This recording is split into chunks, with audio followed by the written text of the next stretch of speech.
Lizzie Bear, and today I'm with a very special woman. She has been so therapeutic for me since I first met her that I can't wait to introduce you to her.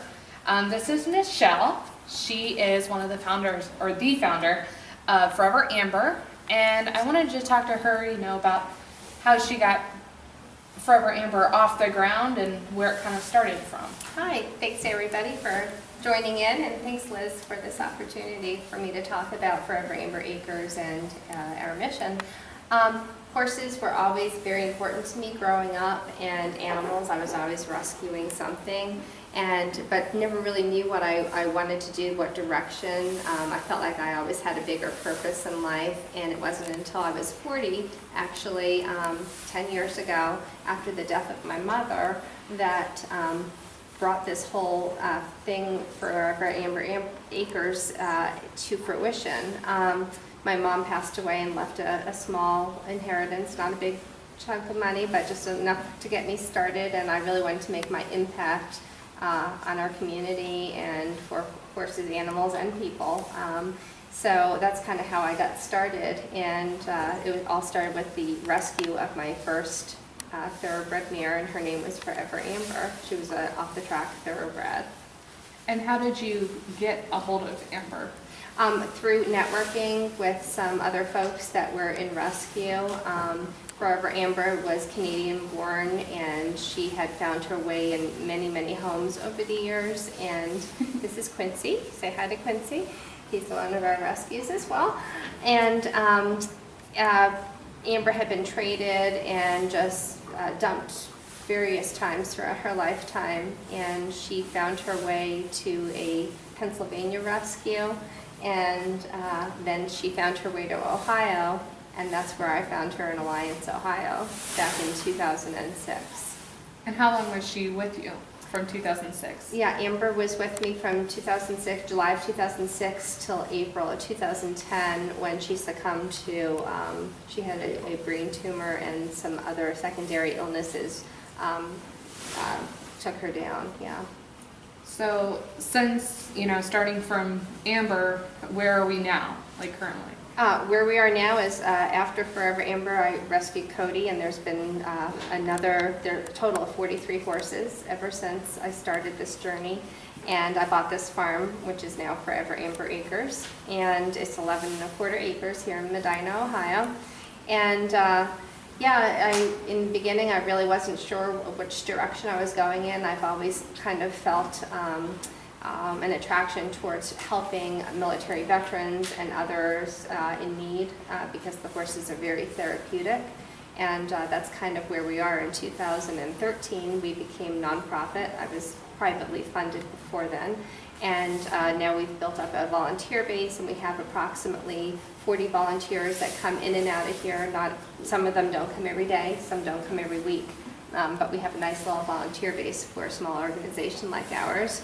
And we've been providing unofficially services, occupational and emotional therapy, to many of our volunteers and other people in the community that seek us out because they understand the power of the animals and that healing, the bonds that horses and animals and people can make.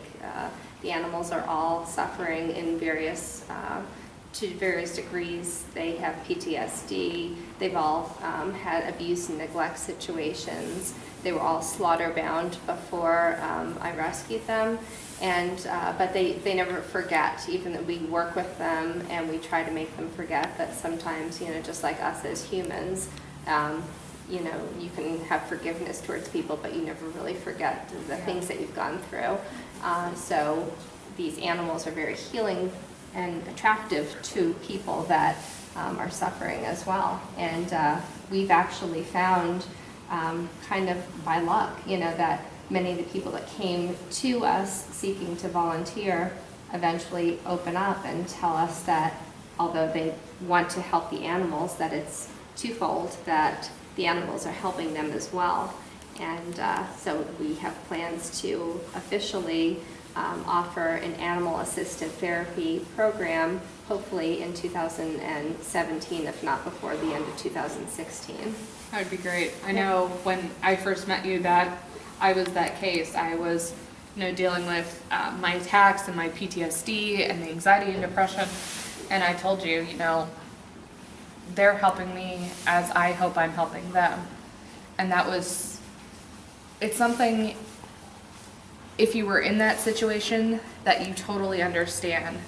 That if you were attacked or, you saw someone die in battle, that connection, it's like everything else melts around you, but it's just you in that moment, and like putting your hand on the side of the horse and just feeling them breathe. It's really calming. Positive, all that energy. Mm-hmm. Yeah, it's very, very important, I think, to connect. Yeah.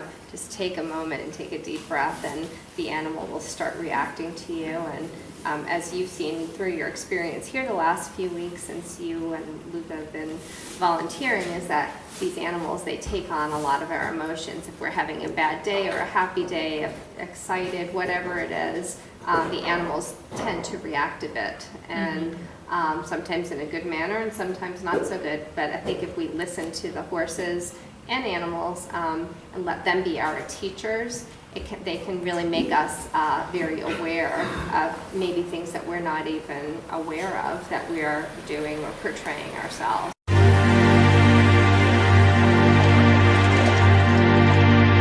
Hi everybody, I want to introduce you to Sherry, and Michelle's going to tell us a little bit about Sherry and what kind of brought her here.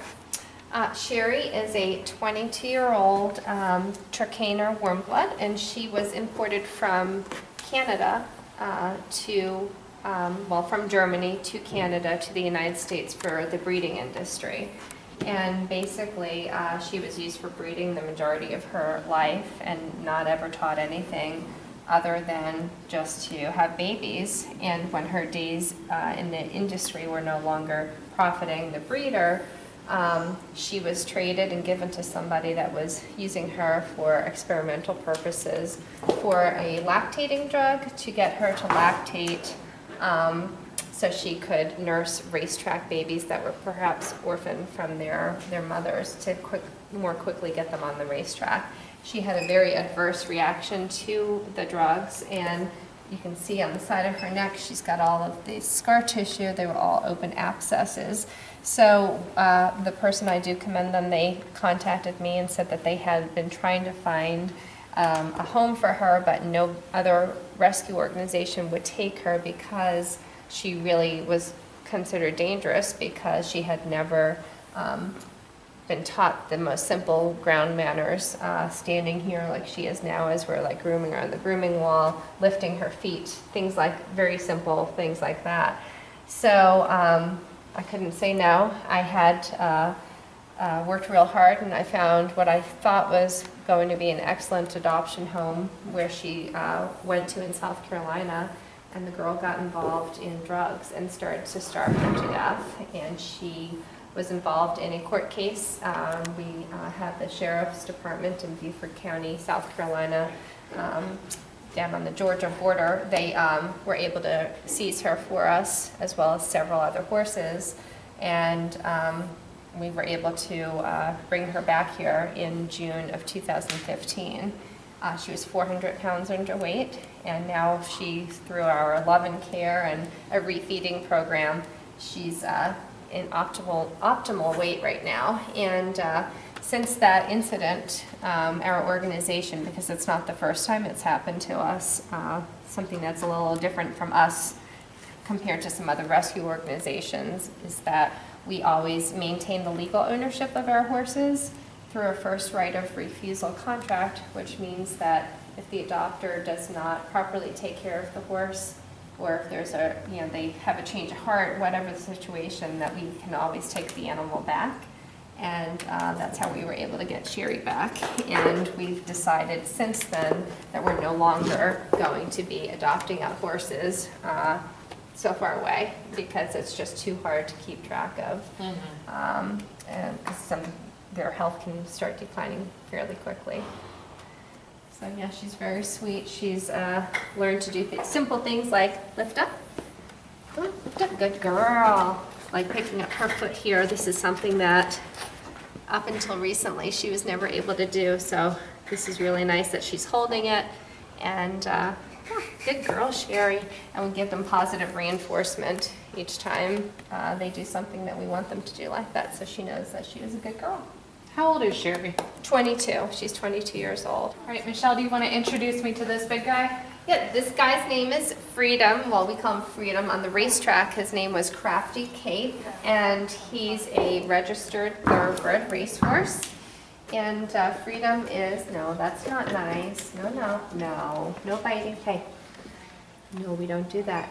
Freedom is 11 years old. Watch yourself there, Liz. He's telling us that maybe we should do a little bit lighter of a touch. Okay.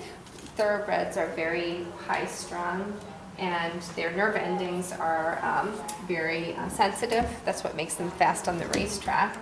And sometimes this guy just can only take just a little light touch there. And he is 11 years old now, and Freedom's been here since 2012, and he was left behind on the racetrack, and had we not stepped in, he would have been going to the slaughter, to the auction for slaughter. And it was only through the passing of another one of our thoroughbreds 24 hours before he came, by the name of Teddy Bear, that opened up a stall that allowed us to take this guy in. So he's a real sweet horse, but he's suffers from PTSD. It's obvious to us. He was handled very roughly on the racetrack. He's got some scar tissue built up on his nose that you can see here, those bumps there.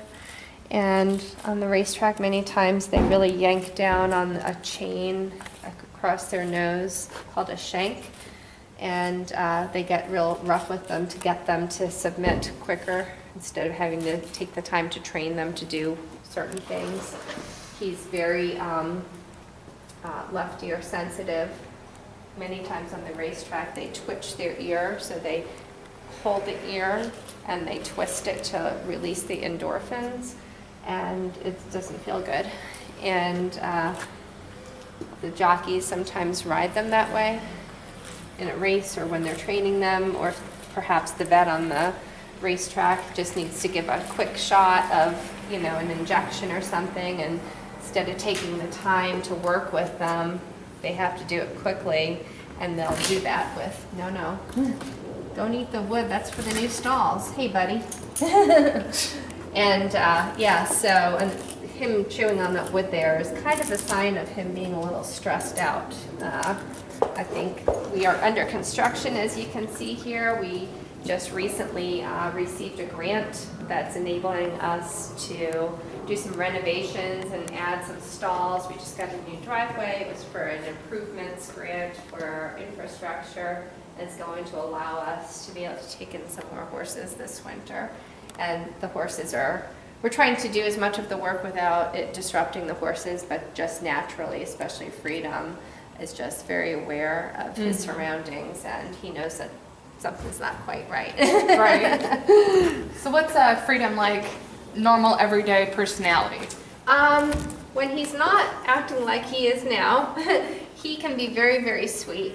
He is a great teacher for people to, so that they can sometimes be more aware of their surroundings, their emotions. And Freedom is, you know, he's very aware, like if somebody's upset or depressed or short-tempered, whatever the situation. And if you listen to the horse, especially this horse, maybe you're not aware that you're, you know, acting a certain way, and he might help bring you back down to reality, and he can be very calming and soothing if you listen to him. Yeah. He's secretly my favorite. He is a special boy. He's so beautiful too. People are overwhelmed with his body. He's just so muscular and majestic looking. He's a handsome fella.